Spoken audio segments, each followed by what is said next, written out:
Okay, welcome everybody, both online and in the seminar room.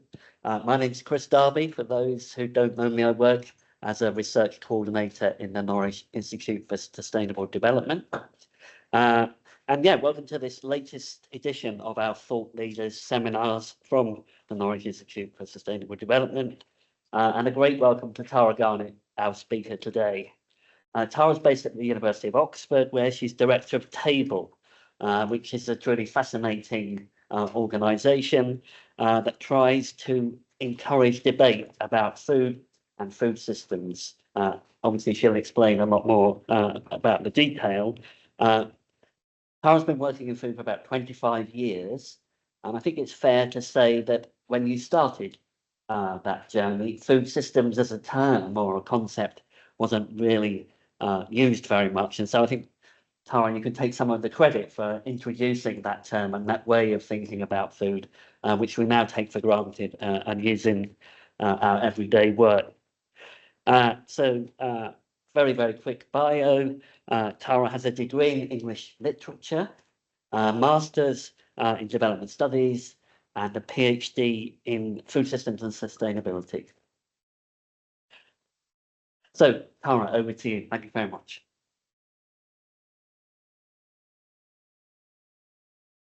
Great. Well, thank you very much for inviting me. And I have to say, I do feel a little bit intimidated because Natasha has picked you all up, all the people here and all the people in within the NISD network. So I hope I'm not saying things that are incredibly obvious to all of you. So what I'm going to do with this talk is go through the obligatory couple of slides which present the big picture, just in case somebody has missed the fact that we have a sort of food system problem going on. And then I'm going to really dig into a little bit more detail about why we don't seem to be doing anything at the moment. And there are lots and lots of reasons, but one of the reasons I think is that people have different diagnoses of what really lies at the heart of the problem, what their visions of what good looks like actually are, and how they think change can, should, or ought to happen.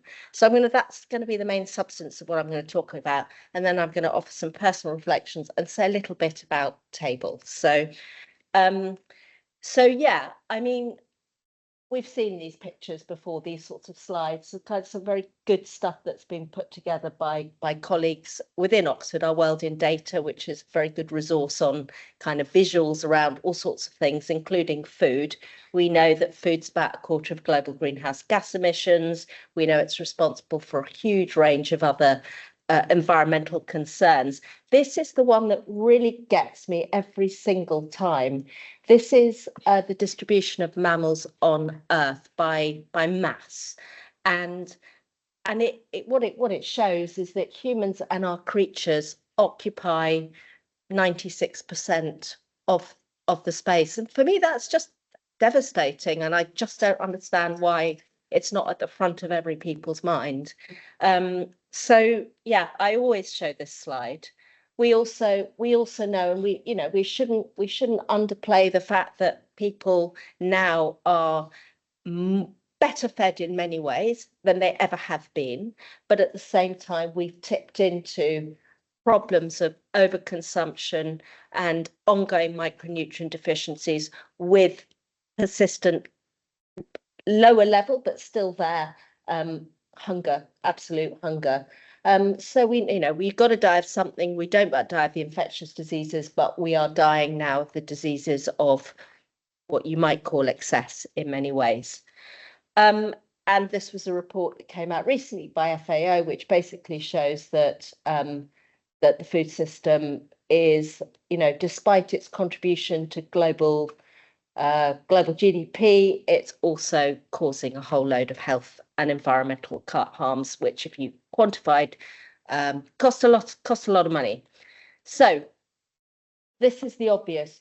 The word "the food system is broken" comes up again and again and again. And no matter who you ask, whether it's science academies, business fora, UN bodies, NGOs, they all say the same thing: broken, broken, broken. In many ways, it's not broken.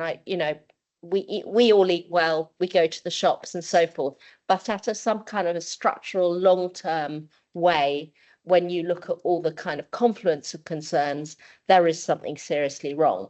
So, of course, what do we do? And the problem is that there are so many different voices out there with strong opinions coming from their own perspectives, their own agendas, about what the problems are as they particularly see it, all jostling for attention to policymakers who have their own positions, their own points of views, who have their own entanglements with these stakeholders. Then what we get is a bit of a mess because of these different diagnoses of problem, visions of good, and ideas about change. So I thought I'd just sort of go through these in some term. When it comes to the sort of problem diagnosis, and this is quite a kind of simplistic way of looking at it. And of course, people are nuanced and everybody understands that everything is about everything. But when you go and talk to, and I talked to lots of people in different rooms from different sectors, for some people, and we heard this a bit more perhaps 10 years ago, the problem was rising global population, not enough food, not enough land. We need to innovate. We need to produce more food. In fact, we need to double food production. That was what it was always, the phrase that was always there, on existing land. What's the answer? The answer is tech. The answer is innovation, whether that's plant breeding, whether it's irrigation, whether it's better storage, all these sorts of innovations are what, and of course, technologies around methane inhibitors in livestock and all better breeding of animals. So that was the solution to the problem, which was of the problem of insufficient innovation and ingenuity. Of course, there is another way of, and that approach was very much held by mainstream policymakers, obviously by people within the food industry and people within the sort of agri-tech sectors. There's another framing which you get very much, particularly by northern NGOs, by animal welfare organisations and kind of vegan rights activists, who say actually the problem is not an insufficiency of food, it's an excess of greed. The problem is us, and it's the fact that we are consuming too much of the environmentally expensive kinds of foods with particular attention placed on animal products. So that was one way of looking at it. The other way of looking at it, look at us, the obese West, eating at the expense of the impoverished, hungry kind of global South. So this framing is has very, very, very long roots, as we all know. It's kind of religious in its origins, and it's another one. Then the third, I would say, comes more from people from within the international development community, from within the, let's say, the alternative farming movement like Via Campesina and so forth, which places the problem, not at the door of insufficient innovation, or even talks about greed, but says that there is an imbalance in the system, and the imbalance is the imbalance of power. So whether that's power among peoples within a country, among different stakeholders within a country, or across nations with unequal terms of trade, that is the root cause of the problem. And once we address that, we will solve the other problems, and that perhaps there is an assumption there that if you get justice and power right, you will also get environmental sustainability right. Those two things can be sometimes elided. So those are the problem diagnoses, but I think also those give rise to very different visions of good. And I'm going to kind of spend most of my time talking about this slide, actually, because these are kind of, again, quite simplistic, but 4 visions of what a sustainable food future might look like, which place different emphases on the role of technology and of societal shift. And I think the livestock issue cuts through them as well in sort of to quite a great degree. So if you start with the sort of the bottom right corner, I would call this a sort of business as usual. And it takes as its starting point the fact that we are where we are. we live in a convenience culture. We have a large, very, very urbanized population. You can't turn the clock back, as people say. Innovation has a really important part to play. Markets have a very important part to play. Perhaps we've got financial incentives wrong, but if we reorientate them in a more benign direction, if we internalize the externalities, we can sort of have our cake and eat it. What we can do is we can enjoy all the foods that we like to eat, but in ways that are less bad for us and less bad for the planet. So one approach might be, for example, product reformulation, and we've seen this with things like, I don't know, taking fat out of yogurts or taking sugar out of foods, putting in chicory fiber, all those sorts of reformulations of food so that they kind of tick the boxes, they tick the sort of low fat, low saturated sugars, all the rest of it boxes, or the reformulation that we've had with the sugary drinks taxes, where you have the same system, the same supply chains, just without the sugar. Everyone's happy, everyone makes a profit, just nobody, you've just made a measurable dent in people's calorie intakes.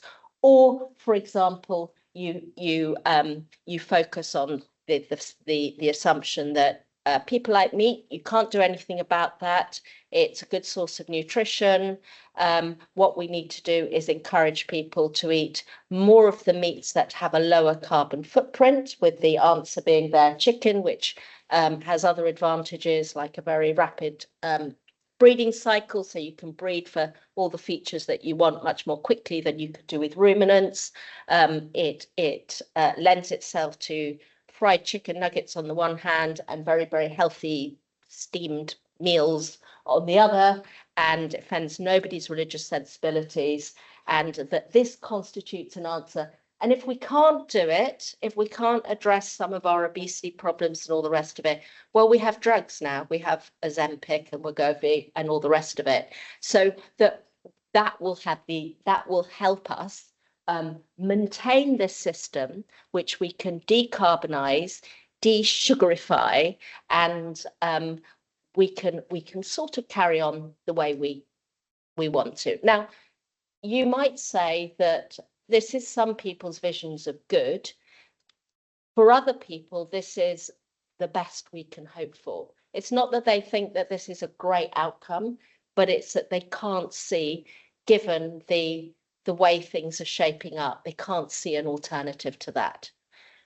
There's another approach which kind of takes that a little bit further, is a bit more radical, and I think is a bit more complex actually, which says that this isn't going to get us to where we need to be. I mean, if we have a kind of business as usual trajectory for food growing, this was, I haven't included this slide, but some work that a colleague of mine, Mike Clark, has done. He's done some modelling work which shows that under a business as usual scenario, food production is going to gobble up all the allowable emissions space of a kind of 1.5 degree limit, which we're not going to make anyway by 2050. So that even if we improve productivity and reduced waste and all the rest of it, this is not going to get us to where we need to be. So a different vision says we need to do something quite radical, and the most radical thing we need to do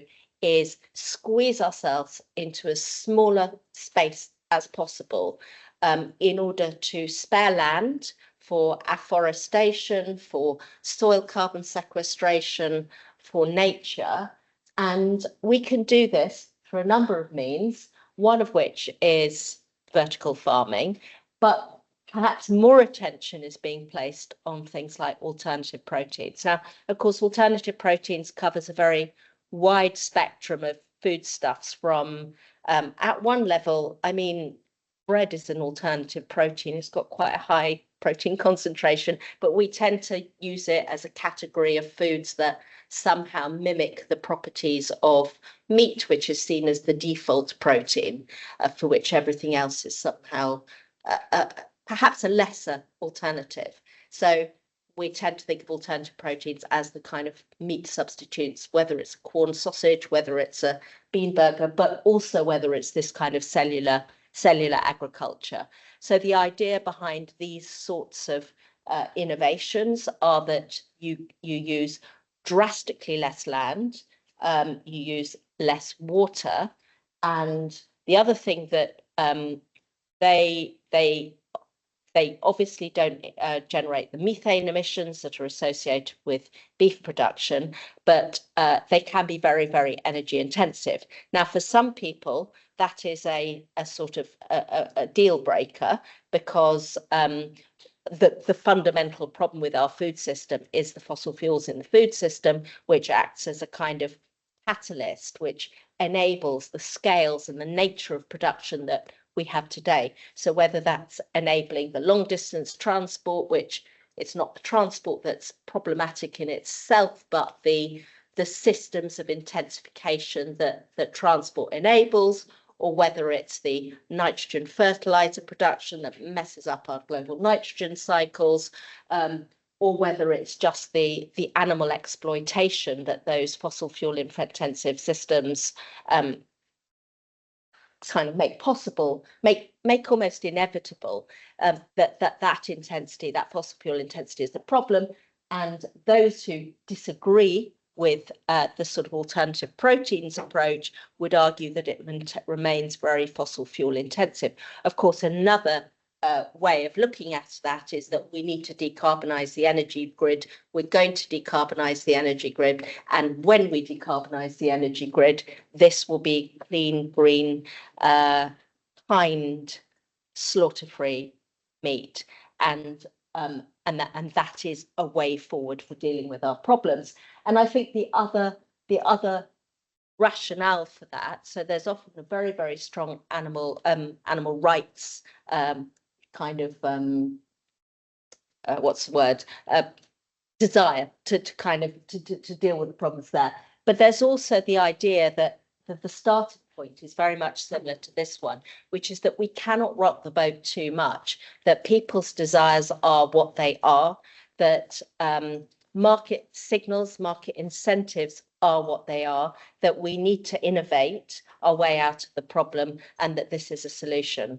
So those are kind of two ways of thinking about these, which very much emphasize the role of technology as a way of minimizing disruption to the consumer.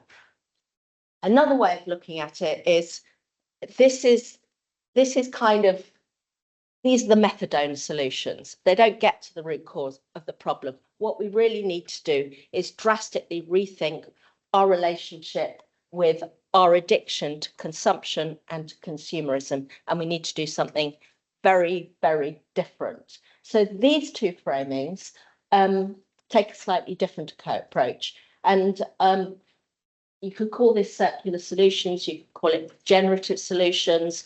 The phrasings differ, but they take as their starting point a couple of things. One is the idea that actually we can change ourselves, we can change our relationship with things, with consumption and with consumerism. And the other, which is this idea of squeezing ourselves into as small a space as possible, is fundamentally not only misguided, but misanthropic. And it kind of, it forgets that we too are creatures of this earth, and that that is also true in this, for this particular bottom one, of our particular creatures, that we are that farming and animal husbandry and indeed eating animal flesh is core to who we are, that what we make a really fundamental mistake with these visions by putting by villainizing the ruminant, where in fact the ruminant holds the key to nutrient recycling in the system. So that what we need to do is reintegrate cropping and livestock. We need to confine animal production to either land that is unsuited to crop production, or to consuming crop and agricultural residues, rather than going down the chicken approach, which is feeding them feed grains, which could be eaten directly by us. So where they see what the role of the ruminant is in a way an ally in the creation of these more closed loop systems. And the same goes for crop production, which is seen to be needing to be kind of relocalized, decentralized, diversified in order to meet local needs for local people, which will increase the kind of connections between the producer and the consumer. Now, there are a whole load of assumptions bundled up in this vision as well. So one of the assumptions is that people want this. People living in deepest, darkest central London want this kind of way of consuming. Another is that somehow we will be able to moderate our appetites to fit the rhythms of the earth rather than continue to want more and more and more. Another is that we will be prepared to pay considerably more for our food.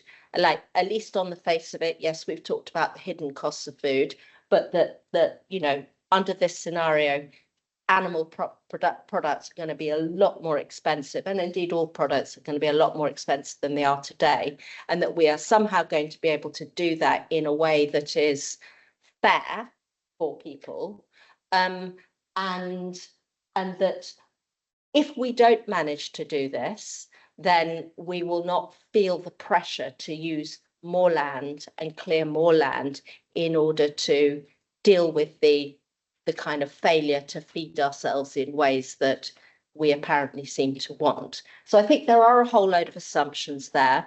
I think if you go a bit further down the route of some of the kind of advocates of this position, you get into the sort of territory of methane not being a problem because it's a natural gas, which brings in lots and lots of questions of global justice. So I don't know how many of you are familiar with the sort of methane is versus methane isn't a problem, but one of the arguments being that it has a very short lifespan in the atmosphere, which means that at a constant level of animal production, emissions do not rise. But from a global justice perspective, where livestock numbers are growing in parts of sub-Saharan Africa, they get more heavily penalised under this particular way of accounting for methane, which to me doesn't necessarily seem very fair.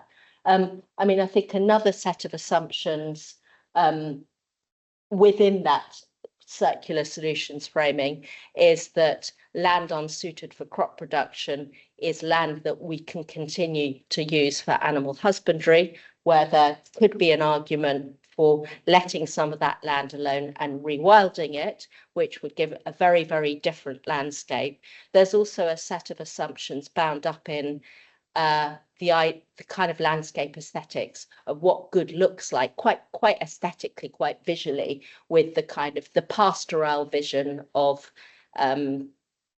small decentralized people on the land, can be kind of, maybe it's what people want, or maybe it's what people who have the luxury of being able to afford food and live comfortable lifestyles want to see on the landscape. So I think that's a really confusing image that has lots and lots of different strands to it, from genuine idealism and radicalism to a kind of conservatism that could take you off in some slightly strange directions. And then up at the top left, you've got a very, very different vision. Not very, very different. Some of it is very, very similar to this one. It takes, again, as its starting point that we can be different, that we can eat differently, that our desires have been manipulated and distorted by corporations, that we would be happier and freer if we are rather than the freedom to consume of these visions, we have a freedom from consumption, and that we need to sort of get back to a kind of prelapsarian, pre-slaughter way of eating, which is focused on, whole grains and vegetables and using kind of green compost and green manures to produce the food that we need, and that will nourish us. And again, the animal rights framing is a really, really important driver of that. And these two have quite a lot in common, and they can overlap to quite an extent. But I think they differ in their, fundamentally they differ in their sense of whether we are animals that kill. That, I think that is the starting point. Before I get any further with this, I think the other big sort of lens through which to view all this is the lens of power, and how people use power to and as a kind of as a way of talk about power, or talk about people who have or who have not power, to either big up or to critique these different visions. And I want to just pay attention here to the alternative protein story in particular, because I think alternative proteins are a really, really interesting example where they are a technology which takes, as I say, as its starting point, the fact that there is this meat, that it's very problematic from all sorts of different perspectives, that if you provide a substitute, then this will mean less animal suffering, not, 70 billion animals slaughtered a year. I think that number is wrong. I think it's way too long. That was the number when I last looked. Okay, you're dealing with that you're giving people what they want, nutritiously and so on and so forth. Another way of looking at it is that it simply entrenches the status quo. That status quo being concentrated power structures, globalized systems of food provisioning, potentially the kind of white man savior context, where sort of complex, where people in Silicon Valley go off and feed Africa. And I genuinely was at a dinner when somebody said next to me had a startup, and he said, "Yeah, I'm going to feed Africa." I'm not making it up, but I mean, there is that. But when you look at power from a different angle, and you say another way of looking at power is our domination of the non-human world and of the animals that we rear, or another way of looking at power is saying, why do we bundle ideas about technology with ideas about power? Can we separate them out? Can you conceive of systems of alternative protein production that perhaps are relocalized, decentralized, that are community owned, that use feedstocks that produced by local farmers and sold at local markets? So if you try to unpick that, you might get a very, very different vision of alternative proteins. And you also get away from, again, some of the conservatism that goes hand in hand with these sorts of ideas about traditional food, traditional diets, and perhaps traditional women cooking those traditional foods in their traditional diets. So I think these images are too, if they're neat, then I think they're dangerous. I think it's when you try and make them a bit more complicated that you can maybe get some of the interesting answers coming out of them. So that's the kind of the visions. And as I said, for me, I'm more interested in the awkward visions, the sort of the hybrid monster kind of visions. But when it comes to change, again, we all agree that we need to change things. And these are the sorts of things that people talk about. Public procurement policy comes up again and again and again. It's such an obvious, easy thing to do. Then there's the nudge approaches, like changing your canteen dining things. There's the voluntary certification schemes, or voluntary reformulation targets, or technical innovation, or all the stuff that we seem to do, like we throw more research at the problem and someone will see the light. Or, gluing yourself to a motorway. All these different actions get proposed and sometimes done. And I think they're based on a whole set of different assumptions about the logic of change, about who people are and how they tick, about who's really to blame for all this, and who is not necessarily the same thing, who's responsible for changing things. And then, of course, what counts as real change. And again, this is all informed by as a kind of show of hands, are there any economists in the room? Okay, plant scientists, probably quite a few. Anybody who would say they're a little bit arty, arts and literature? Okay. Just okay. Engineering? Okay. Oh, nice mixture. Yeah. Okay. Oh, well, you know everything then. But what I'm saying is that when you start to think about things, the way you're trained, I mean, that leaves aside your sector, whether you're a farmer, whether you're a food business or whatever, really gets you to think about how the way the world. Now, I have two children. One's doing a PhD in chemistry, and one's just graduated with a degree in English, and they couldn't be more different in the way they think, and it always kind of boggles my mind. So I think that's an important thing.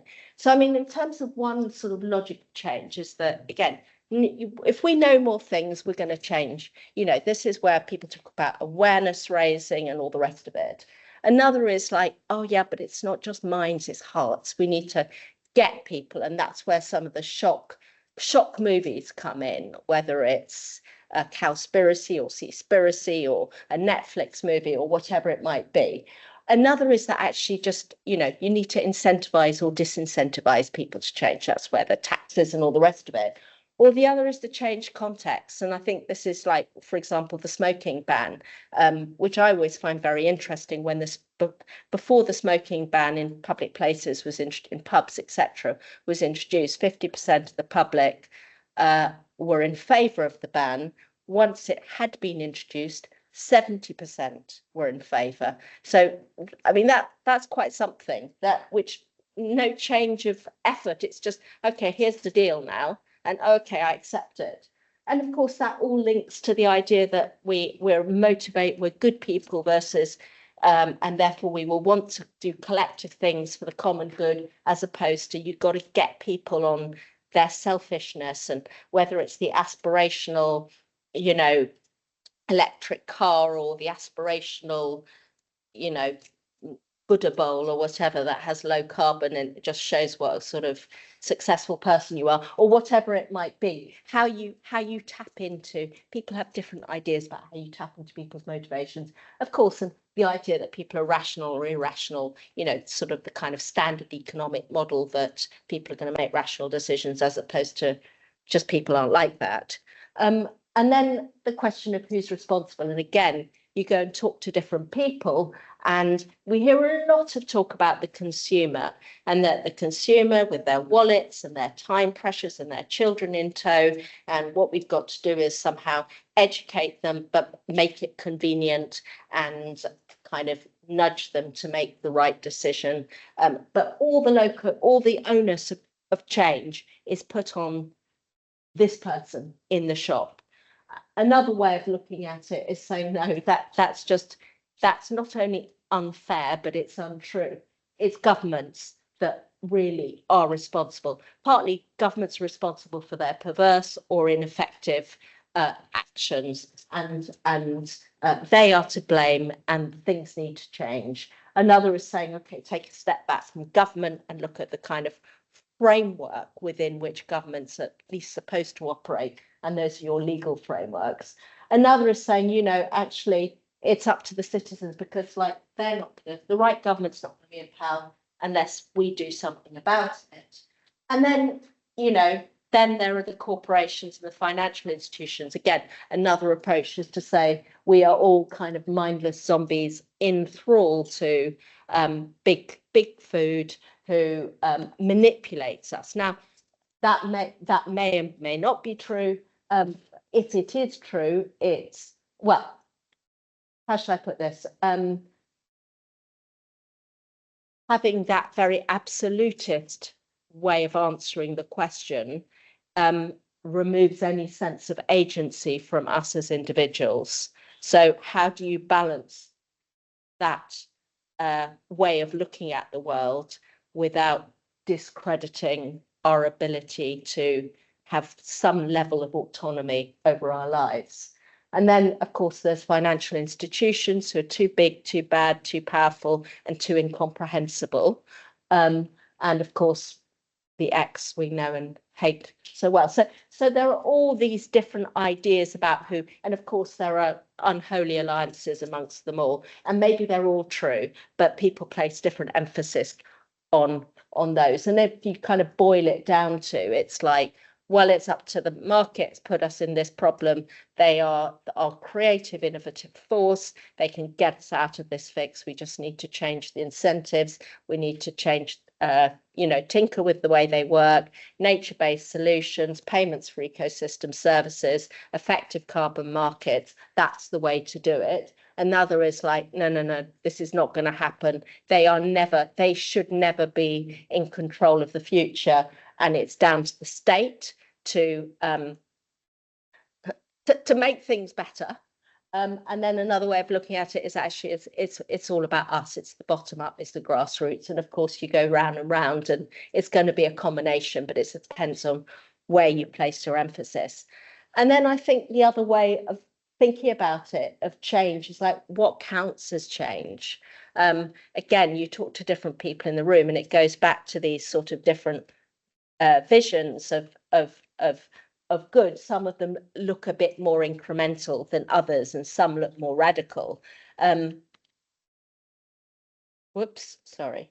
And again, that depends on whether you think what we should be doing is taking no prisoners and saying, look, I want a really utopic vision of good, because half measures are going to lock us in.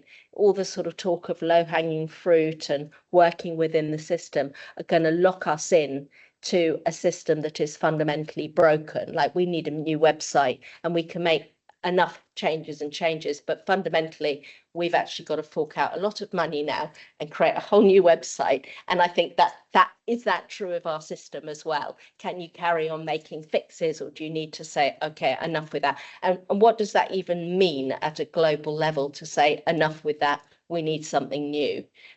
Who is going to be harmed? Because a lot of people are going to be harmed. And then this idea of tapping into intrinsic versus extrinsic values. Do things because it makes me look good, or do things because it is good. And of course, this is the kind of work of Danana Meadows, which I think is really, really interesting, looking at the levers of change within a system where, you can fiddle with your kind of tax incentives, it's like the plumbing, as opposed to, okay, we need to kind of step back and look at the framing values and assumptions that drive our actions, the organisation of our society, our goals, and our assumptions about how we relate to one another and to the non-human world. So again, different people will kind of position themselves, and it's not like there's one answer, is it? There's lots and lots of different things that we need to be doing. So I guess that this is where I kind of come to the end, where it's just so complicated. I've tried to just do a slide which really just tried to show all the influences on diets, and I've left like a ton of them out, but there are so many different influences on why we eat what we eat. It could be why we grow what we grow, and how do you intervene in that? I think what we do need to do is we need to understand people's starting points and their end goals. We need to understand, again, why people want what they do, what people assume, what evidence they think counts as evidence. And again, we have this in debates around agriculture and farming. Whose truth counts? Is it the global modelers who are looking at these big integrated land use modelers? Is it the individual farmer who says, come and see the skylarks on my farm, or whatever it might be? It's not like one of them is right and the other is wrong. They have different handles on the truth, and the sad thing is that they tend not to meet in the middle. So how do we integrate that? I think the other thing is we need to move beyond these very polarized binary discussions, and as part of that we need to move beyond bundled thinking. We need to move beyond the thing that if this is the case, then X, if A is the case, then B, C, D and E also applies, whether that's assuming that decentralized co-op is inevitably going to be environmentally efficient, or whether it's assuming that a piece of technology is inevitably going to be bad and co-opted by people. I guess there are often, you look at history, you look at the world and you say, yeah, well, that does happen a lot of the time, but how could those relationships be broken and under what circumstances? I think also we just need to just throw everything at it because we haven't got a lot of time and we need to be bolder. And that one thing I would say, we've been doing some work which has been trying to look at evidence around dietary shift, and we know that there is an inverse relationship between the things that have been attempted, like here's another label, here's some more information about your food, and what actually effect it has out in the real world. So that's it. I'm just going to conclude with a little bit about Table, which has been going for about 3 or 4 years now. What we try and do is we try and explore the evidence people bring to their discussions about food and the values that are enmeshed in that, with a view to getting people to be a little bit more reflective and self-reflective about their own knee-jerk reactions to the problem, and to try and be a little bit more open to hearing other people's points of view. So we are trying to be it's this idea of a reflection and being self-critical, and we try and do this in 2 ways. And Chris used the word debates. That we're having debates. I think we need more dialogue, and I think that's what we are trying to do more of. And so the work we do tends to be a lot of sort of both written outputs where we focus on contested topics and try to understand how and why people have different views on it, whether that topic is on regenerative agriculture or whether the concept of ultra-processed foods is a useful term or junk science, or how we ought to use land in the UK. We try and kind of pass that out a little bit. We have a series which I really like called Letterbox, where we get people with different points of view to write an exchange of letters to one another to try and sort of thrash out their differences and see where there might be points of accommodation and agreement. And then we try and work in more sort of experimental ways. We've been experimenting a lot with quizzes. We want to do more work on sort of serious games to get people to think imaginatively about what futures are possible, what decisions people might need to make now if we will have achieved it by a particular end date. And we try and engage people through things like, we have a podcast series, we've got one on fossil fuels at the moment, and through various events and workshops. So I think that's it, and thank you very much.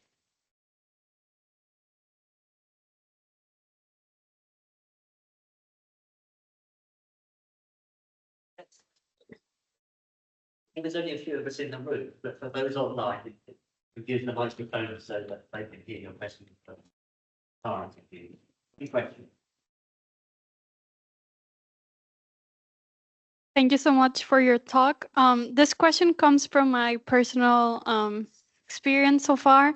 So I have a master's in food systems by EIT Food. So it was a very generalized in food systems by EIT Food. I don't know. Yes. So it was a very general master's, 2 years, different universities, lots of topics. So I didn't really specialize in something specific. It was very general. But now I'm starting a PhD in the Edisha Wellcome Trust funded program of plants, food and health. But at last, I will specialize in my PhD project. So I was thinking about this idea of generalists and specialists. And in my mind, when you're doing an interdisciplinary project, you only have a bunch of specialists. But now I realize that I also have a generalist background. So I feel that that's one perspective, but I find it very challenging on how to reconcile in a way like generalists and specialists working together, because I think the world education is like just specialize in something. But I think that interdisciplinary comes from also generalists. But I find it very challenging to see how this could, you know, in the graph of like more society, I think it's all involved, but I do struggle. So I wanted to know your perspective on that, thinking of generalist, specialist, interdisciplinarity, because to solve these problems, you need, like when you ask the question, everyone raised in different, for example, and I felt I didn't fit on any box. So yeah, I wanted to know what would be the role, especially in the future, and new careers that are emerging. Yeah.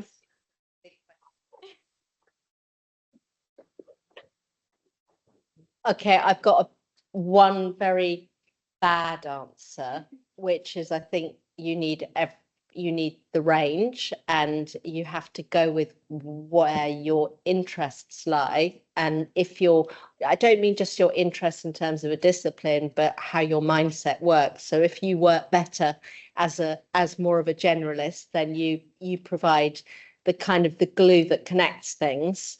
If you've got one of those minds that sort of go down a little tunnel, we need people whose minds go down tunnels. So I think it's just having that, containing those things at the same time. So I'm not sure if that's particularly an answer. I mean, I think there are people that, in a way, the sort of question you've asked is also very much linked to some of the discussions about ultra processed foods, where for some people ultra processed foods is junk science, because not all foods that are classed as ultra processed are high in fat, sugar, or salt, or some foods that have emulsifiers do, and it depends on what time point you're using. There are all sorts of criticisms of ultra processed foods. And yet for other people, some people say yes, but if you look at it in the round, they kind of lump. There are the lumpers or splitters. There are people who like to separate things out, and there are people who like to sort of join things together. And we definitely need both ways of thinking. And they're maybe always going to argue, but that's life, really. Yeah, it's being able to try and walk between the two worlds, I think.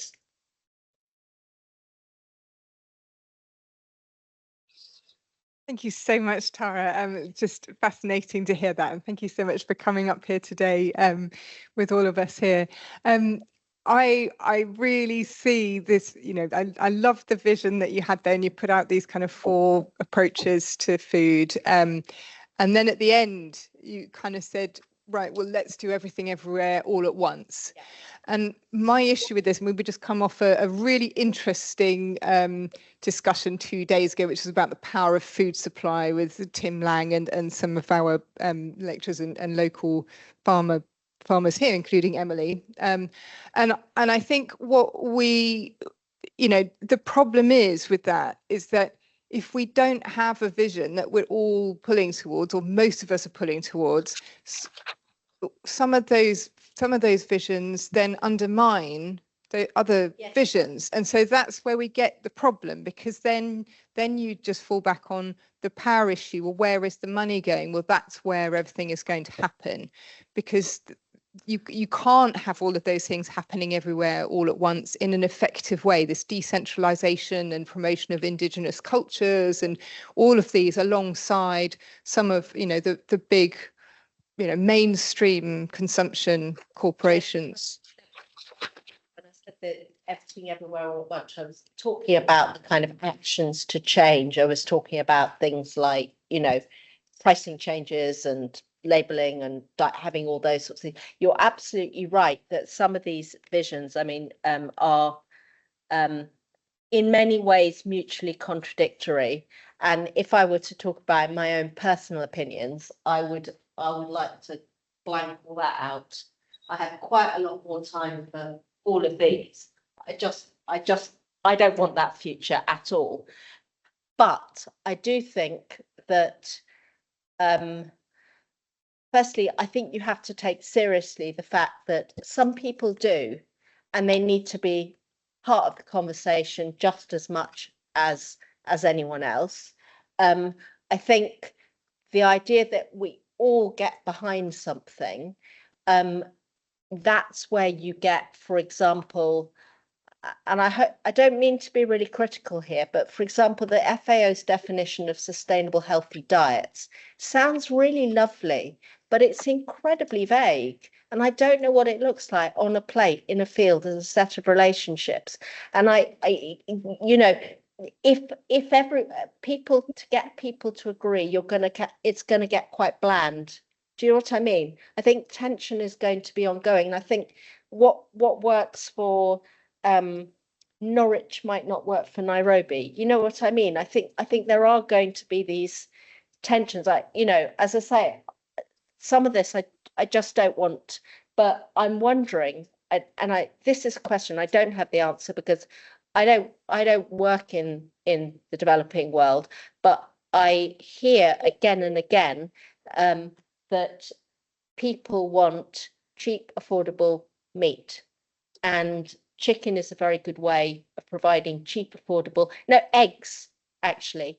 Eggs are a really good food for young children.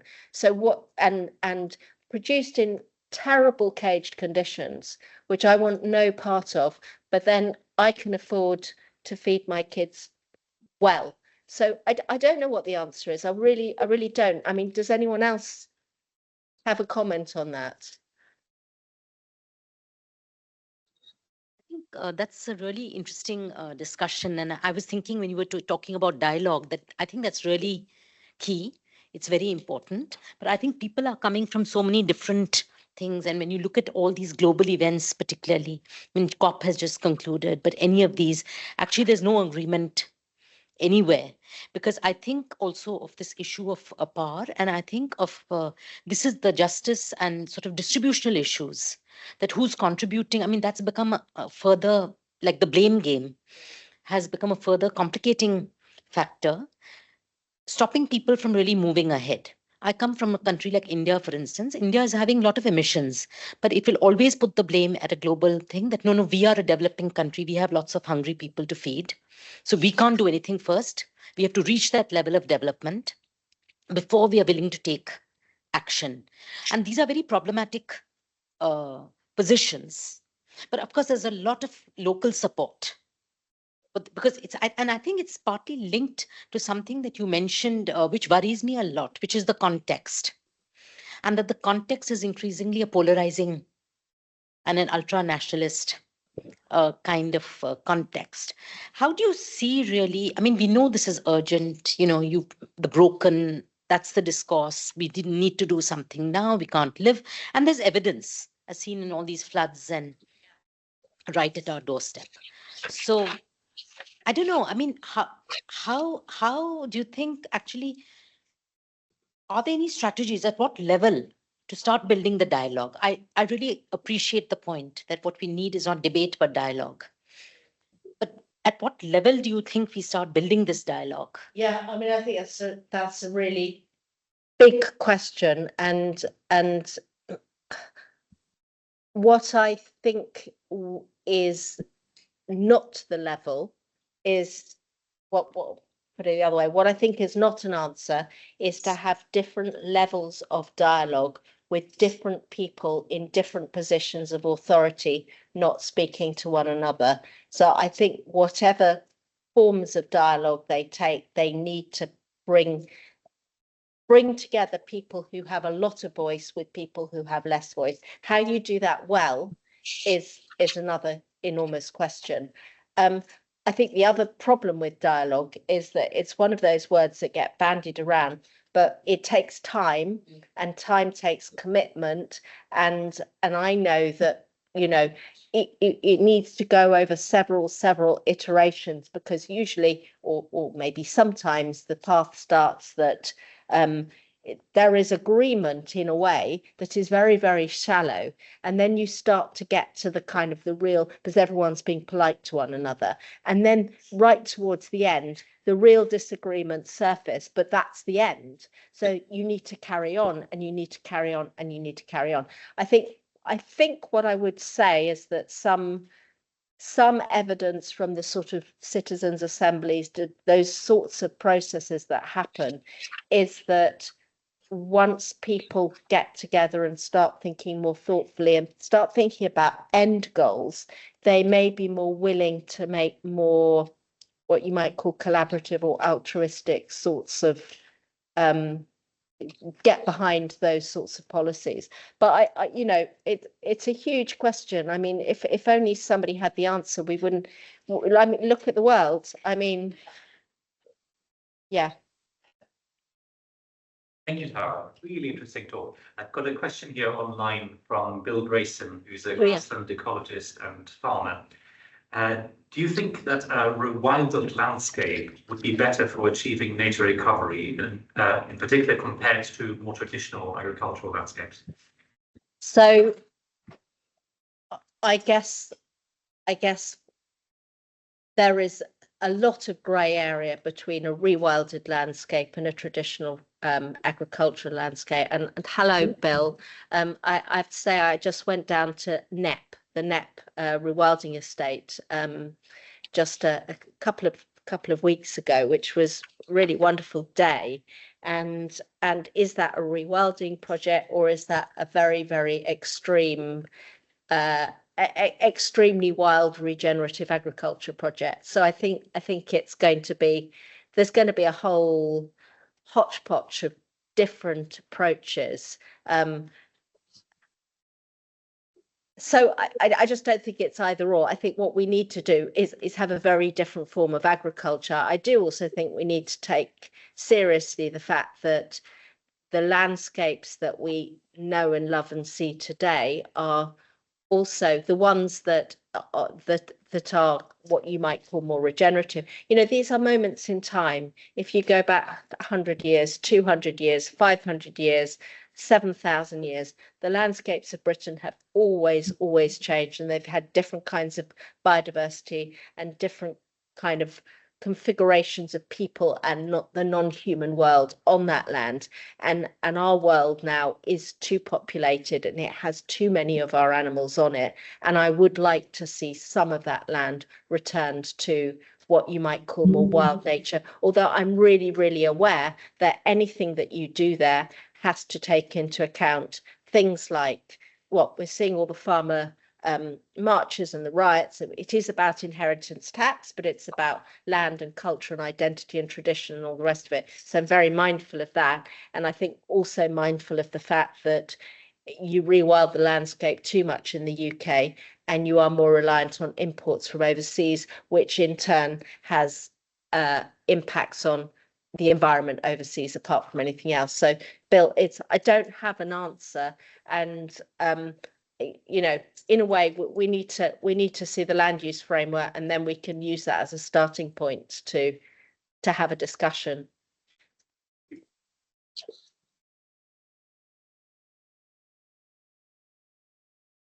Sorry, green is on.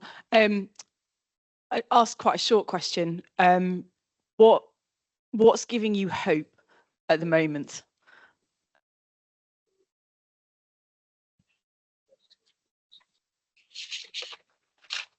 No, I'm not pausing too long. Okay. I do think actually what does give me hope is just the people I come across. You know, there's some fantastic people, and not everybody is bad. So I think that's about the best I can say. You open the papers and you think, oh my God, and then just you do see people doing just amazing, wonderful things. So I think that's all I can say, is that what gives me hope is that, and yeah, just and getting a sense of my own general insignificance. That I wouldn't say that gives me hope, but it gives me comfort, you know. Okay, one final question because we're running. Okay, so thank you very much, and especially for the concept unbundled thinking, which I'm going to be stealing, if that's okay with you. When you were talking, I was thinking, so I'm from business school, but in all other respects, I'm okay.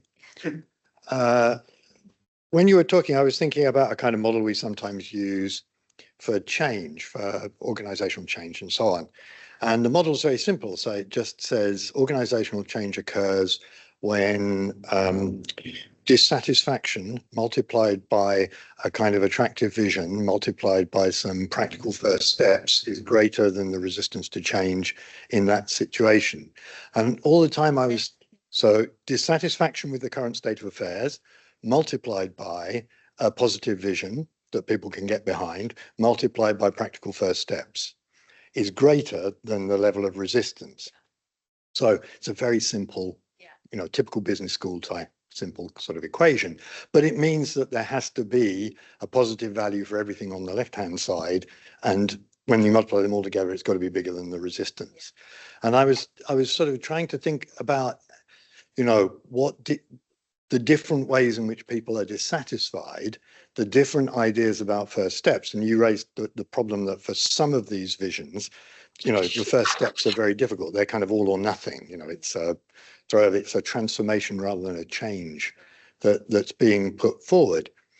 And that led me to think about, well, when we talk about transformation, we tend to think about, you know, systems and complexity. And I have a kind of difficult relationship with complexity thinking. You know, sometimes I think, God, this is absolutely brilliant. This is the way we need to think in order to deal with the world. And other times I think, you know, no, this is all crazy. I don't really get it. But do you, you know, what would your feeling be about how we should approach change? So are we in the change equation world, you know, dissatisfaction, vision, first steps, greater than resistance? Or are we in this kind of complexity world where we need to adopt a different approach to change? So what we know about complex systems is that lever type thinking, pull this lever, have this effect, doesn't work because the levels of feedback and the perverse effects, and, you know, actually we're facing a kind of wicked problem, and we need to have a different way of thinking about how change comes about, one that builds on the complexity of the system and that looks for kind of that's a conversation, and I certainly don't have the answer. But while you were talking, a few things sort of struck me. One is that I think the political equation is almost boiled down to do the disadvantages outweigh the advantages with the status quo, and do we have some idea of how we might get ourselves out of it and what that might look like? And I think I don't know the answer to it. I mean, you know, clearly some people do have a sense of, I mean, is the rise of the far right an example of people thinking that they have a positive vision? I don't know. Or are they just fueled up by anger and hatred and a desire to blame? But is that a form of action that is happening? I mean, it's not one I want to see, but or are we seeing kind of low voter turnouts, which suggests that people are not dissatisfied enough or not able to think that they can do anything? I don't know. I mean, the other thing I was thinking when you were speaking was that, yes, you've got the sort of complexity and then the kind of a more simple way of looking at it. If you were a business, okay, if you were running a business and you were saying, okay, how can I make the change? How can I, for example, reorientate myself as a business that is aware of the concept of that there is an idea of enough? What would a business look like that was not predicated on growth, that was not predicated on getting us to consume, that was not predicated on advertising? Like, what would it even look like? And would it be possible? And so maybe in a way, starting with a case example of something that is so normal in our world, like your local coffee shop. You see what I mean? As a business, what would that look like if it were to sort of speak to the complexity of our challenges, but were to do it in a really practical way? And I don't know the answer to that, but I think I would be really interested to try and find out. Okay, let's finish there by thanking our speaker today.